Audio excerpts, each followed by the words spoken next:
Handon's Water Passion after St. Matthew is a beautiful work. You're sort of suspended in time. You're in the story, you're in the moment. It's dramatic, it's poignant, and I find that all of the audiences I've seen respond to this piece all over the world have been on the edge of their seat.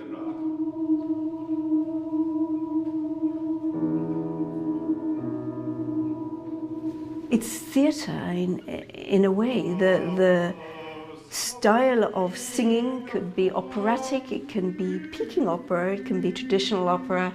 The choir responds in a way sometimes as a narrator and sometimes as a chorus, sometimes as a participator. So there's very many different roles, and then very spiritual roles as well, like prayer.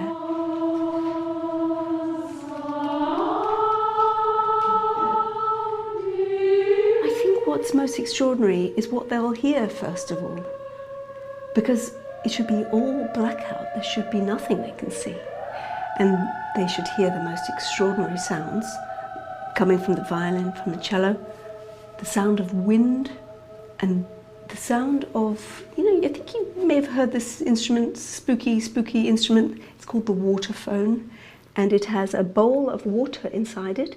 It has metal tubes that have different pitches, and you play it with a bow, and you can also use the wood of the bow to beat it.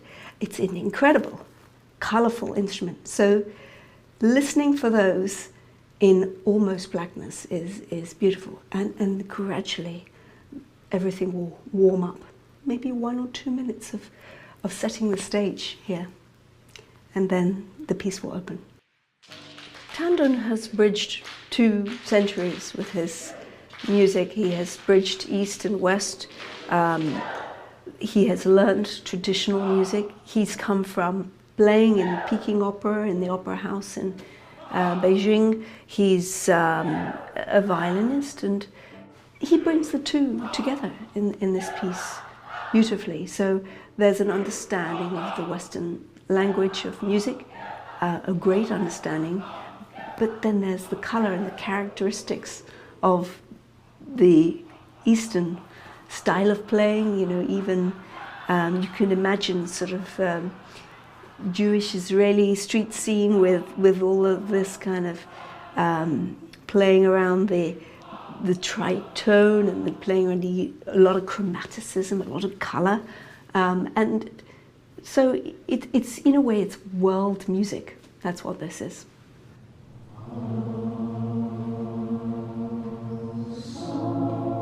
The piece is very demanding, and it requires an embracing of newness, embracing of breaking the usual techniques in a way of singing, scooping, shouting, overtone singing. So it really, in a way, pushes boundaries. It's an exciting piece to hear, to sing, and to conduct. So I'm just so excited that you guys are doing this piece, because it's a phenomenal work.